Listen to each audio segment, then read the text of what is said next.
Hi, this is Margaret Meloni, and welcome to the Death Dhamma Podcast. Open and honest discussions with wise and skillful teachers about their experiences with life, death, and Buddhism. If you wonder how others on the path have dealt with death and dying and grief, then be sure to listen in. Everybody has a story, a perspective, and a valuable lesson to share. Embrace death, live a full life, and learn how to love impermanence. Because as my dear father used to say, nobody gets out of this alive.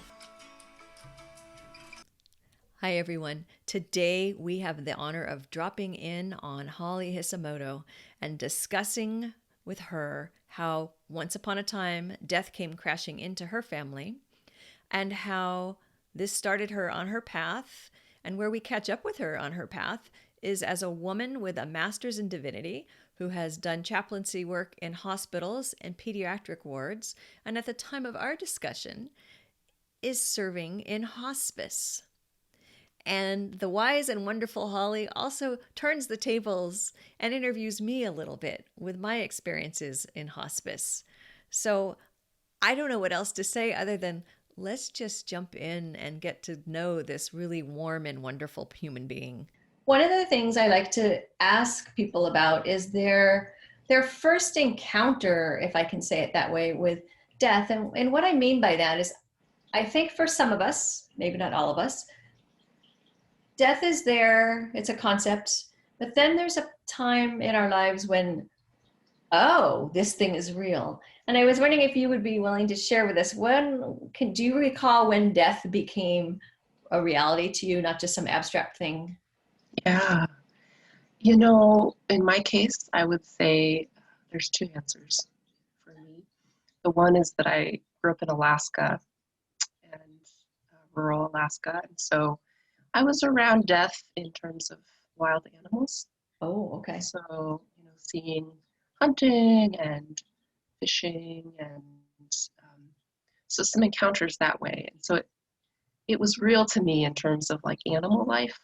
And the cycles of nature kind of thing. Okay. But the second answer is that it wasn't personal in terms of human death until I was I think I was 5 or 6 years old. Mm-hmm. And my favorite aunt died by suicide. Ouch. Okay. And that was kind of I often use the phrase, it's like death comes crashing in. Like there's a kind of phrase. There's kind of a bubble or even a house you live in where things are, and then at some point death comes crashing in. Oh, us, me, my family. Wow. Yeah, because it was no longer elk or deer. Exactly, or caribou or bear or moose or whatever. Yes, because I love that. Thank you so much for that analogy of death comes crashing in and of living in that house, because as you say that, I picture you as a little child in a house in Alaska, and outside is nature, and it's very close, but outside is nature, and so these things are happening, this circle of life thing is happening, but then, yes, then on that difficult day, it crashed in. How did it hit you? Did you remember, did you have rage or rebellion against it or denial? I remember it very clearly, actually. I remember hearing the news and this kind of cold feeling throughout my body, which I would now call shock. I didn't know those words. Just disbelief. How do I get my mind around this? What is that? And then I remember going to my room and crying into my pillow, just like pillow. And I didn't even know why fully. It was a very physical response, a shock. And then I was also aware of my family. So with suicide death, it's often, they spoke of second guessing things and is it my fault or what could I have done differently, or a lot of that self-questioning and feelings of guilt, feelings of anger, feeling abandoned. And then the ways that type of death can also be really not commonly spoken about. So not wanting to reveal all the nature. Yeah, just kind of what we could call disenfranchised deaths. So just all those layers were kind of part of my family system. And do you feel like those layers became part of the family story as you've grown up and dealt with the family, and that's become part of the, does it show up? Yeah, I would share that my family had suicide deaths, and so there was already grief permeated so I was aware of that narrative already. Okay. The siblings they had, those family members they had. So there's different stories that kind of, different narratives that come out of it. I think the heaviness that's still there in the family. I was going to ask you if you don't mind, does it bring any fear of relationships or fear of how someone is really doing in the family, fear of one another? I think fear for sure. Mm-hmm. And,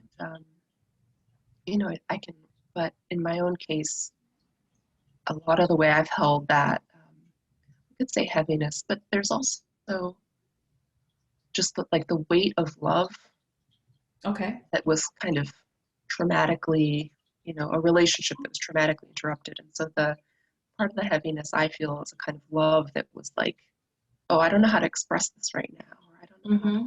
And so part of it as an adult, I think, is its awareness and interest and care around the inner life of people going on there. And I guess an assumption that I think for the most part is helpful, that everyone I meet, I'm just seeing the very tip of the iceberg. Oh, okay. So to just have a lot of humility and I think the fear, I don't experience it as fear as much as a sense of curious concern.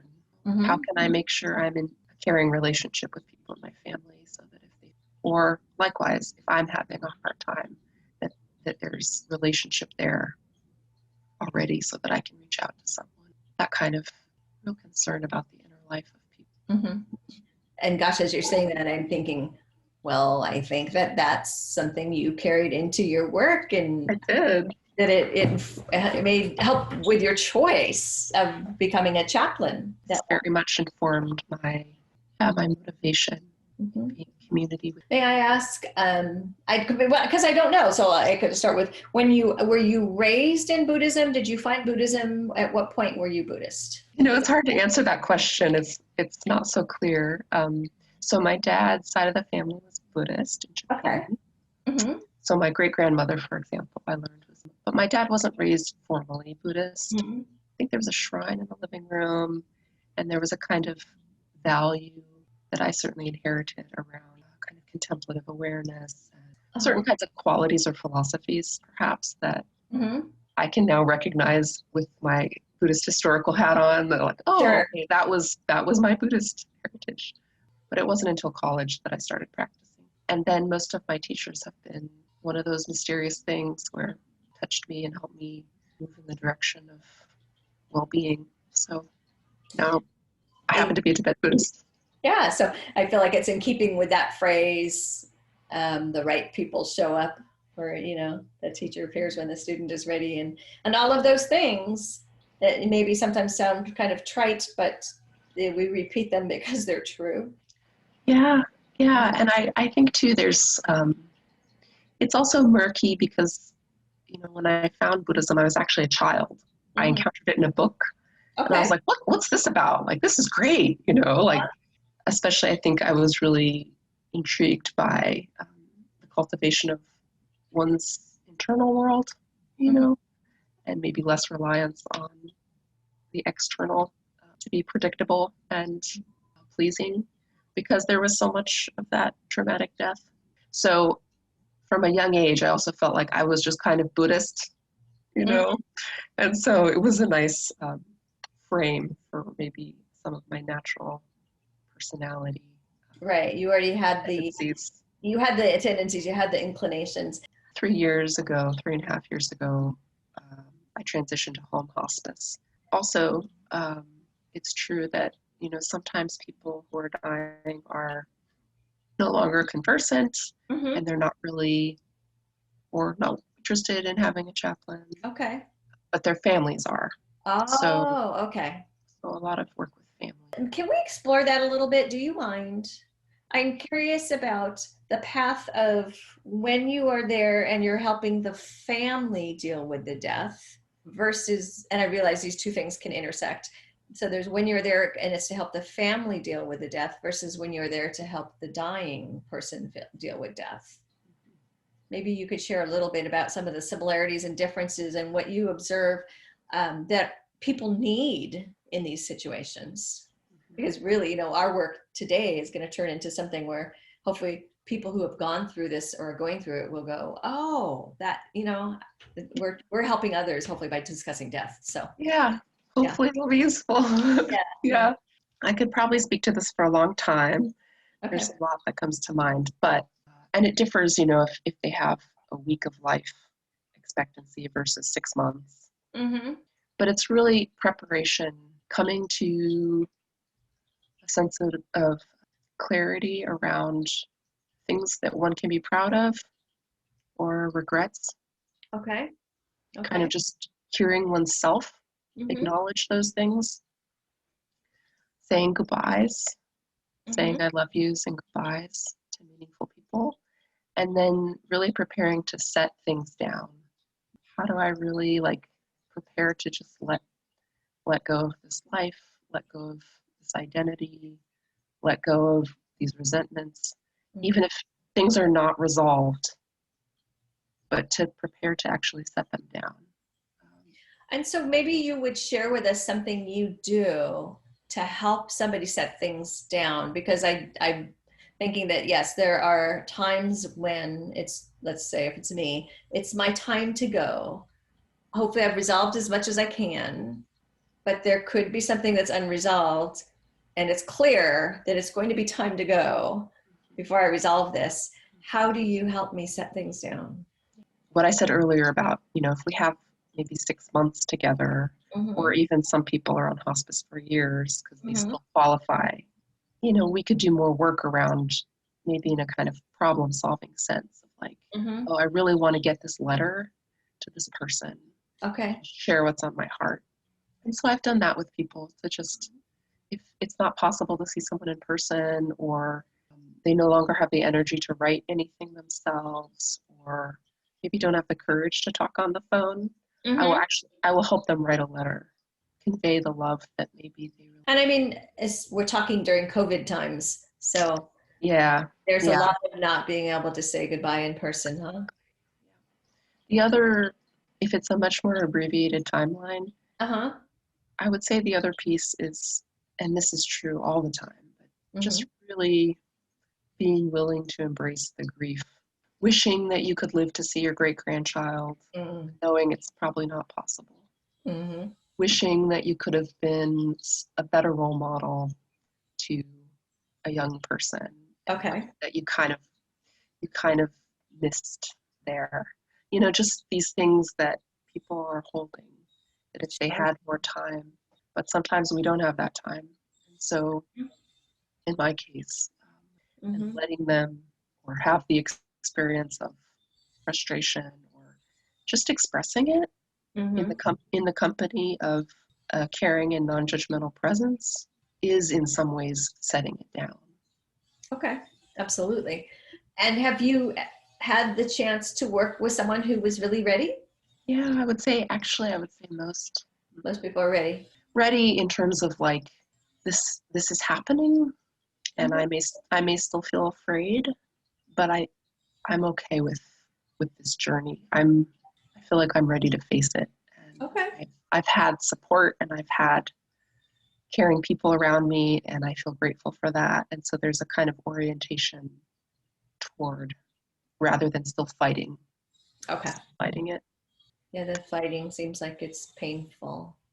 Yeah, so that, in terms of the person themselves who's dying, I think it's a lot of being present to the emotional experience.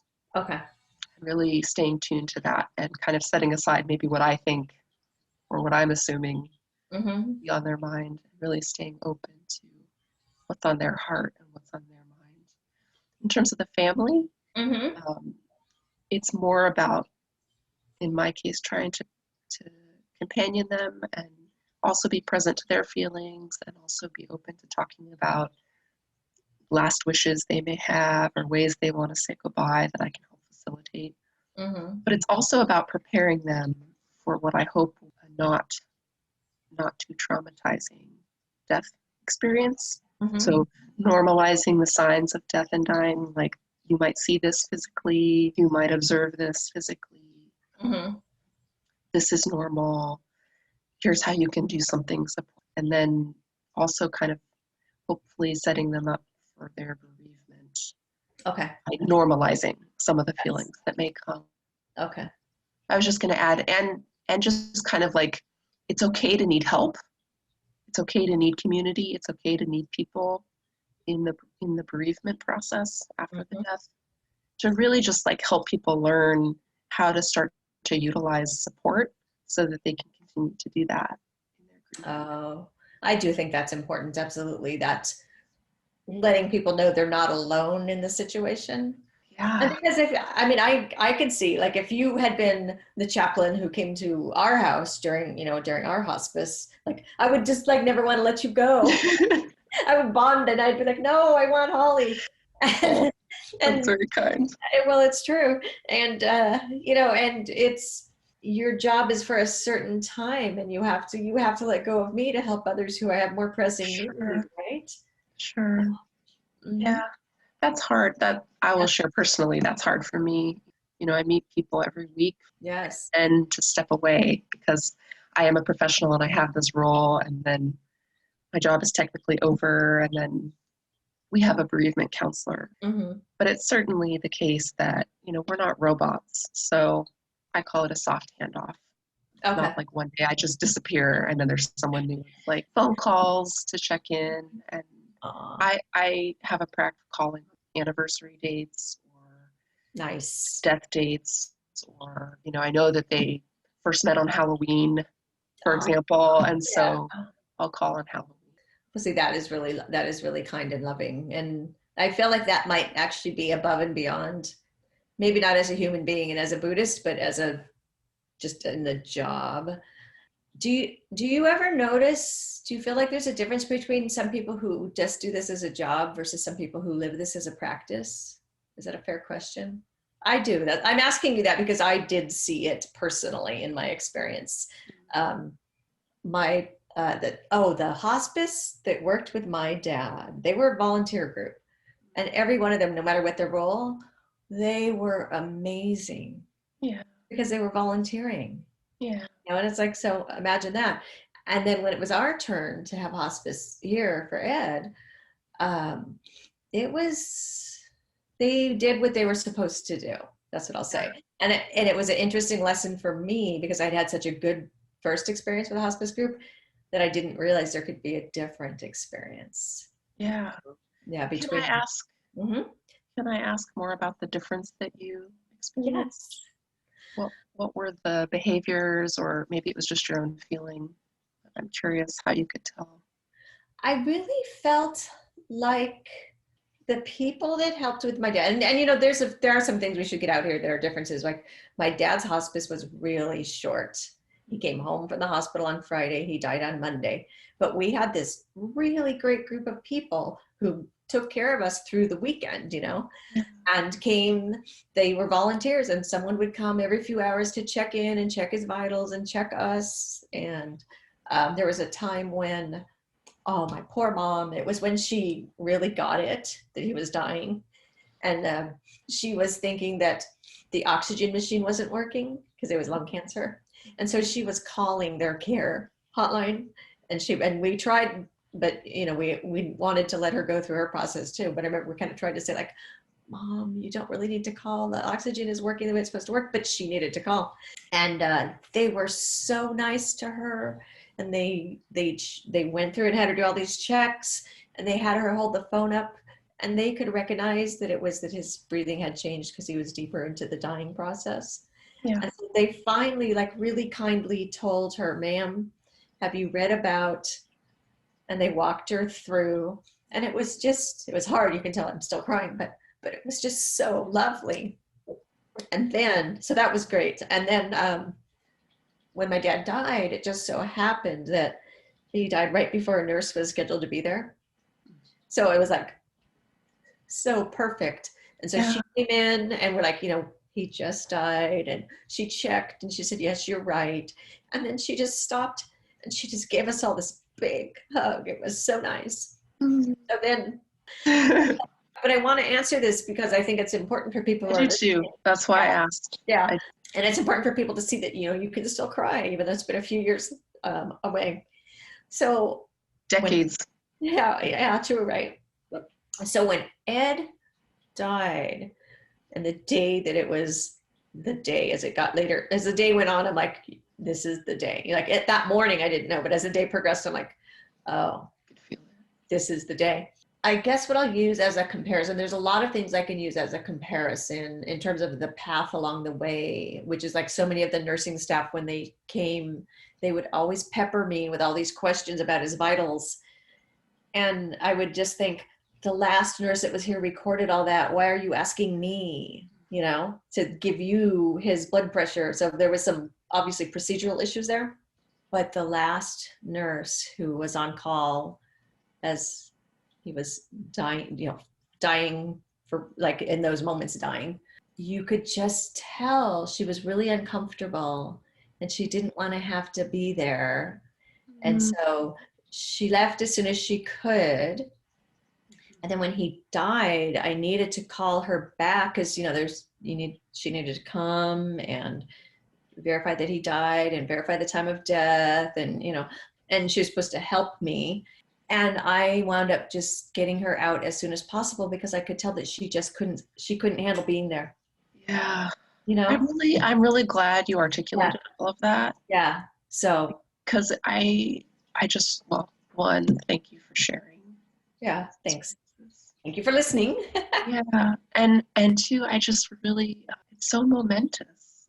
Yes. It's a pivotal moment in people's lives, process in people's lives. And so there is, from the perspective of my side, there's just so many boxes to check and so many corporate, things involved in the death process. Yes. Which is kind of weird that it's become so, hospitalized. But there's a whole business of death. There's the stuff you have to do, and then like the time I spent afterwards, like a couple months off and on of paperwork, of death paperwork. This is true. And on top of that, I think it's wonderful that there's literature out there, and there's a lot of writing, if you're looking for it, about death and dying. But I think the danger is always that it just becomes procedural and rote and check boxes and how can I get out of here and how can I do it right and then move on, and without ever engaging, being present to death. Yes. To be in that sacred space with another human being. I mean, this goes back to what you were saying about, considering it a practice as opposed to just a job. Yes, and so that's what I see in you, and that's what I saw in the volunteers, and that's what I didn't see in the practice. With all of that, I wonder, maybe we could talk about some tips to give people, because if it had even occurred to me that there were different choices to make when we chose hospice for Ed versus for my dad, I look back and I'm like, what should I have been looking for? What should I have asked my doctor in terms of, what kind of hospice to give me? Mm-hmm. And do you find that it's a personal thing, like you, Holly, personally take this as a death practice versus colleagues, or do you feel like it's inspired by the place you work, or? Gosh, that's a great question. I am a fan of nonprofit hospices. Put a plug for that. And those are the ones I've been involved in, both as a volunteer and as a chaplain. And my experience has been that, because we do backgrounds, we serve everybody, and it tends to draw people who are also not doing it for the money. That's my own experience. And then also just, the feeling you get when you interact with someone, even on the phone, I think is information, right? Do you feel like willing to slow down and meet you where you are, as opposed to feeling pressured by perhaps an invisible agenda and a kind of fast pace. That's what I look for.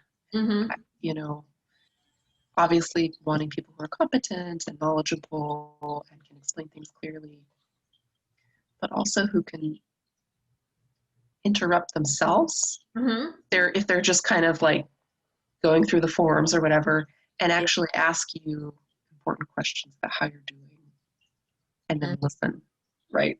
Mm-hmm. They can actually pause and listen and really hold space for your experience and stay engaged and warm and curious around your experience. I mean, just those kinds of intangibles, right? You're right. They are so intangible. huge. But in a situation like death, which is like one of the most personal things we go through, it's so important. And, you know, in that story that I'm telling you of the day, when it was the day, the person who was the most amazingly helpful, and she was there by accident because I forgot to cancel the appointment because as things were progressing, obviously I lost my mind a little bit. Yeah. The Reiki, they had a Reiki person on staff. That was a cool thing. They had a woman who did Reiki, and she wound up being there that day, and she saw what was happening, and she became my advocate, and that was amazing. Yeah, but also because she's an energy healer. She could feel that, you know, she could feel the energy. Is there anything that has been surprising to you as you've been working in the hospice and working with the dying and their families? Yeah, I guess it makes me smile. I think it's that people maybe have a sense of death as like always sad, always depressing or traumatizing or hard experience. And it's true that sometimes that can be. But it's also true that sometimes it's joyful. Sometimes there's, you know, just in the environment at the bedside of someone you love who is including their life. And, you know, there's this environment of, I would even call it bliss. Okay. It's, you know, like joyful quality, moving on. And I don't know how to understand that conceptually all the time, but it is something I've encountered that is surprising. Like, oh, I had more fear around this because of the ideas I have about death. And the experience itself was actually warm, peaceful. And then also sometimes funny. Like, I've been in families where they're very casual, and like there's kids on the floor, you know, playing with the dog, and like someone is on their phone, and then grandma dies, and everyone's like, oh, you know, she's gone, let's say a prayer. And like, it just has this levity. And so there's just so many ways, for it to look. It doesn't always have to be cheerful. I love that idea of the family around and the people, and then all of a sudden, and I've had that happen a couple times with some family members and friends too, where I'm like, oh, they snuck away, you know, like they were just, but they were doing what they were supposed to do, and we were doing what we were supposed to do, and they left, and it was beautiful and reassuring in some ways, absolutely. And it doesn't always match the narratives that we encounter about death, pop culture. Okay. That it's the Grim Reaper, maybe, right? It's like kind of this menacing, you know, like it's haunting you kind of association. But yeah, that my experience of death has been much more diverse than that, and at times beautiful. I love that. Do you have if you recall, do you have a story of a beautiful one that you can share with us? Yeah, just the other day. She was I think she was over 100 years old. Okay. Very long-lived. And that's right, because she wanted to live to the anniversary of women getting the right to vote. And she did. That was one of her goals. And then she did. And then she had a very close relationship with a lot of the women in her family. And those were her most important relationships with her daughter, her granddaughter, maybe even great-great-granddaughter. Wow. And so we couldn't all be together in person, but I was able to visit her in her facility environment assisted living home because I'm an end of life team member. And so I had like my laptop, and her daughter was like zooming in on this laptop. And then I had another daughter who was zooming in from that daughter's laptop. And like they had all kind of done this chain through technology, kind of this chain of video presence so that they could be with her kind of in that room. And partly it was the length they all went to be there. To be there, just encountering all of those what could be barriers and still making the effort, to try to be with her. I mean, that just spoke so much of how they were honoring her. And then honestly, we didn't say anything special. They didn't have a religious tradition. They didn't consider themselves spiritual. They didn't want to pray or anything like that.